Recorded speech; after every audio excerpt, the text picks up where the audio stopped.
Jadi yang namanya oportunis memang sudah berniat salah begitu bisa tereliminir sehingga masyarakat nyaman. Dan pesan saya juga ke masyarakat juga sama ini, ya jangan malas. Udah pemerintahnya berantem terus dengan dewan mencari titik temu, dengan itulah kita bisa bangkit. Negara kita bisa disegani di dunia.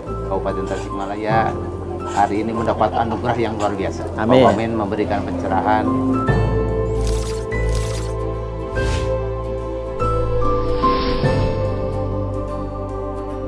Assalamualaikum warahmatullahi wabarakatuh. Alhamdulillah wasyukurillah. Saya Harfiq Hasnul Kholbi, Wakil Menteri Pertanian Indonesia. Kita jumpa lagi di acara Podcast Tani, podcastnya petani milenial. Kali ini saya hadir di Tasikmalaya melihat secara langsung bagaimana kopi kita secara nasional di seluruh tanah air mengalami kebangkitan. Nah, tentu untuk lebih nyata lagi di tengah situasi yang rintik-rintik hujan, mudah-mudahan nggak sampai besar ini hujan. Kami semua di sini, baik live maupun yang tentu yang off air, mudah-mudahan bisa menarik manfaat dari kunjungan kami ke Kabupaten Tasik ini. Telah hadir di tengah-tengah kita semua, ada Pak Sekda Kabupaten Tasikmalaya. Juga ada Kepala Dinas Pertanian Provinsi, ya Pak. Nah ini coba kita gali agar masyarakat Indonesia mengerti apa sih sebenarnya yang sudah dilakukan oleh pegiat petani kopi di Tasik. Pak Sekda, ini sedikit bukan interogasi Pak, ini sifatnya kita bincang-bincang santai, mengedukasi masyarakat Pak. Semoga apa yang kita perbincangan ini banyak yang bisa menarik manfaat Pak. Tentu di rangkaian acara yang dari awal tadi kita sudah mengambil pictures-nya Pak. Benar-benar frame yang sangat luas mengenai kopi ini Pak, utamanya di Tasik. Saya berharap ada informasi apa yang diharapkan oleh masyarakat Tasik Pak, khususnya petani kopi Pak. Terima kasih Pak Wamen. Ini sebuah kesempatan yang sangat luar biasa bagi kami masyarakat Kabupaten Tasikmalaya, sehingga bisa menyampaikan informasi potensi yang ada di Kabupaten Tasikmalaya khususnya kopi. Kita memiliki luas tanam 2.900 hektar, yang 1.500 itu tanam tapi belum menghasilkan, 1.700 sudah mulai menghasilkan. Namun itu semua kita masih membutuhkan upaya setelah pasca panen. Dan saya rasa kehadiran Pak Wamen ini sangat tepat dikala kami para petani kopi Amin. membutuhkan sentuhan kebijakan, karena untuk menembus pasar Internasional. saya rasa kalau hanya kebijakan kami daerah masih sangat terbatas. Tapi dengan kehadiran Bapak, apalagi tadi Bapak menyambungkan langsung ya yang bisa sampaikan ke Eropa seperti apa, dan akan menjadikan sebuah motivasi yang sangat luar biasa. Terima kasih tentunya, dan insya Allah kami akan terus berupaya karena ini menjadi sebuah ruang yang sangat terbuka kami untuk betul-betul memotivasi petani sehingga hasil pertanian khususnya di kopi di Kabupaten Tasikmalaya bisa berkembang. Amin. Sehingga kesejahteraan masyarakat Kabupaten Tasikmalaya khususnya petani kopi ini akan menjadi harapan ke depan yang luar biasa. Tentunya kami mohon juga terus mendapatkan bimbingan dan arahan sehingga masyarakat bisa terus berkembang. Dan di sini juga ada Pak Kadis Perkebunan Provinsi Jawa Barat. Tentunya sinergitas yang sudah dibangun selama ini Pak Wamen. Tadi apa harapan dari masyarakat ini bisa betul-betul bersinergi dan berkolaborasi. Insya Allah dengan bimbingan Bapak, kami di Kabupaten Tasikmalaya beserta provinsi tentunya juga akan terus melakukan inovasi-inovasi dan penyempurnaan sehingga kita bisa betul-betul menembus pasar internasional secara utuh. Amin. Bukan hanya lokal, tapi betul-betul bisa dirasakan langsung oleh masyarakat dengan nilai tambah yang cukup menggembirakan. Baik, ini Pak Sekda serius banget ini. Padahal tadi kita santai-santai. Tapi rupanya itulah yang membuat perkembangan kopi di Tasik ini maju. Karena adanya keseriusan ini, pemirsa. Dari Pak Sekda, terus Muspida terkait tentunya, penggiat kopi, ada koperasi di sini, saya meresmikan koperasi, terus peletakan batu pertama. Banyak rencana, kita harapkan ini memang menjadi batu loncatan. Bahkan mungkin yang seperti kita tahu bahwa tidak akan terjadinya national resilience tanpa adanya food resilience. Ini penting sekali, apalagi kalau kita, Pak Sekda, ingin membuat kedaulatan pangan. Jadi alhamdulillah Pak Sekda, kita tercerahkan. Untuk teknisnya, pemirsa, coba kita gali lagi lebih jauh mengenai apa sih yang Pak Kadis juga harapkan, terus yang masih gagal soal keberhasilan kita mudah sekali diberikan informasi, tapi kalau untuk masalah yang masih belum tercapai ini apa kira-kira? Jawa Barat ini, Pak Wamen, penduduknya kurang lebih ada 50 juta orang, Pak.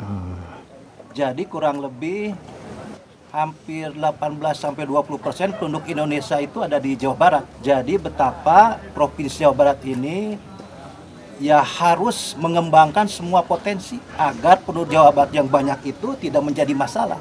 Salah satunya bidang pertanian. Ini pertanian, tadi Pak Wamen sudah berbicara bahwa selama pandemi itu ada 3 sektor.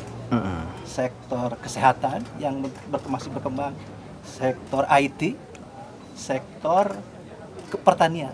Nah ini jadi pertanian ini mau ada COVID atau tidak, mau ada resesi atau tidak, tetap pertanian itu adalah satu sektor Alhamdulillah yang sangat diperlukan oleh apalagi masyarakat Jawa Barat ini. Alhamdulillah Pak, tanah Jawa Barat ini tanah yang subur, Pak. Tetapi ini tentu saja perlu adanya sentuhan-sentuhan teknologi, sentuhan-sentuhan kepada masyarakat, para petani sehingga bisa lebih maju. Bisa pertanian ini bukan menjadi pekerjaan sampingan, bukan pekerjaan terpaksa karena tidak punya kegiatan yang lain, bukan itu.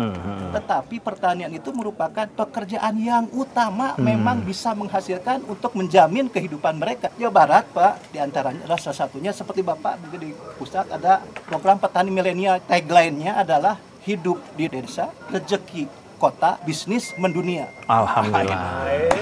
Itu waduh. Ini dengan komoditas kopi ini sangat memungkinkan.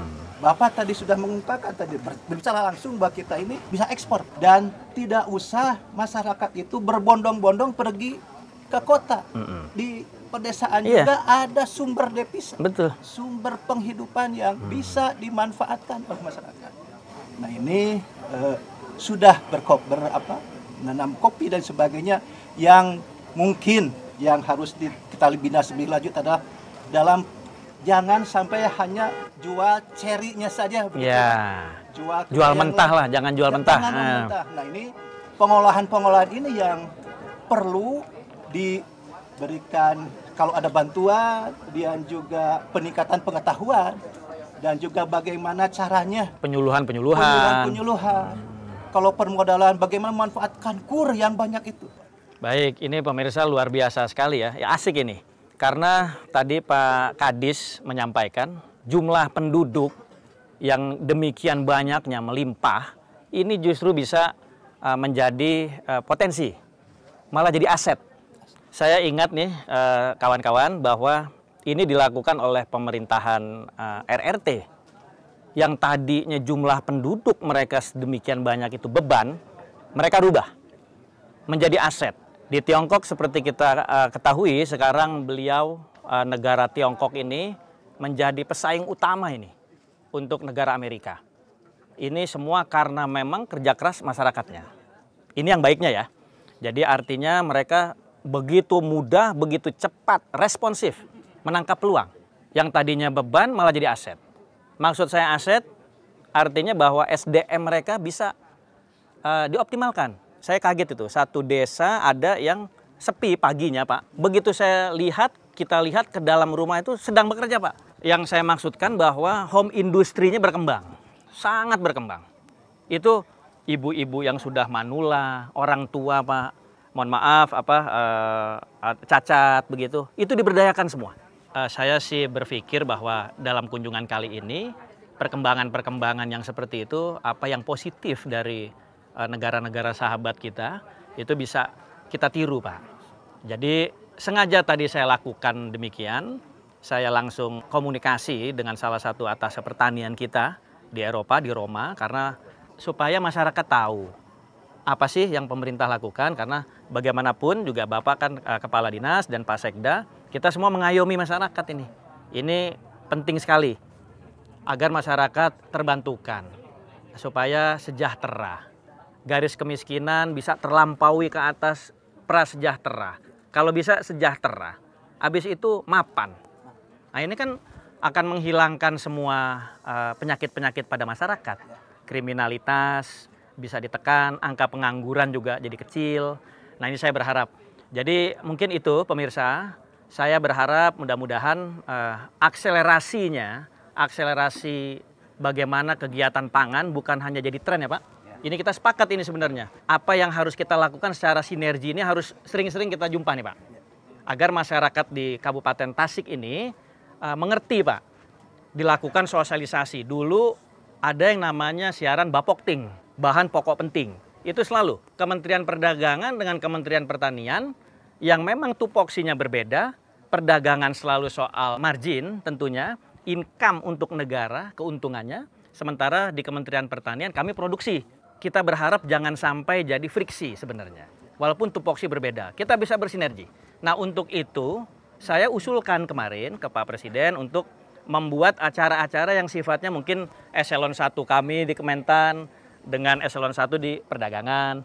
Terus mungkin diwakili juga oleh pemerintahan daerah untuk sama-sama turun ke pasar untuk mengecek harga secara benar-benar real di lapangan. Terus kendala-kendala apa yang terjadi. Ini penting Pak. Jadi yang namanya oportunis, terus apa namanya yang memang sudah berniat salah begitu bisa tereliminir. Sehingga masyarakat nyaman. Dan pesan saya juga ke masyarakat juga sama ini. Ya jangan malas.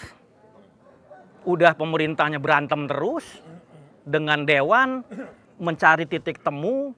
Jadi saya berharap memang benar-benar edukasi masyarakat ini sampai benar ke masyarakat. Jadi apa yang diminta proposalnya memang sesuai by prosedur dan kita pemerintah memang mengawal itu. Kalau yang masih belum ngerti kita kasih pengertian. Kalau masih belum tahu kira-kira apa sih persyaratannya, yang melanggar gimana, yang nggak melanggar gimana. Ini ada Pak Kajari nih. Juga ada pihak kepolisian di sini, pihak keamanan. Ini kan penting. Silakan Pak, lanjutkan tugas kita sama-sama. Terus juga ini menjadikan ibadah buat kita tentunya Pak, dan masyarakat bisa nyaman Pak dengan kehadiran pemerintah. Dan ke masyarakat seperti yang saya sampaikan tadi, agar juga benar-benar dengan nawaitu yang baik, berupaya mencari penghidupan, rezeki yang halal, ini semua penting. Dengan itulah kita bisa bangkit, negara kita bisa disegani di dunia. Terima kasih pemirsa, sekali lagi ini bincang-bincang santai tentunya, mudah-mudahan bisa menginspirasi kita, baik pemirsa di tanah air maupun di luar tanah air kita, yang insya Allah mudah-mudahan juga pasti semangat tanah airnya tinggi. Kecintaan terhadap Ibu Pertiwi juga luar biasa. Mudah-mudahan kami semua di sini mewakili pemerintah pusat maupun daerah bisa memberikan kontribusi untuk masyarakat. Sekali lagi, terima kasih. Terima kasih kepada semuanya. Kabupaten Tasikmalaya hari ini mendapat anugerah yang luar biasa. Amin. Pak Wamen memberikan pencerahan, Pak Kadis Provinsi ini memberikan ruang yang sangat luar biasa. Terima kasih Kabupaten Tasikmalaya. Insya Allah akan terus berinovasi, akan terus berkomitmen dengan kerja keras dan kerja keras. Baik, terima kasih. Assalamualaikum warahmatullahi wabarakatuh.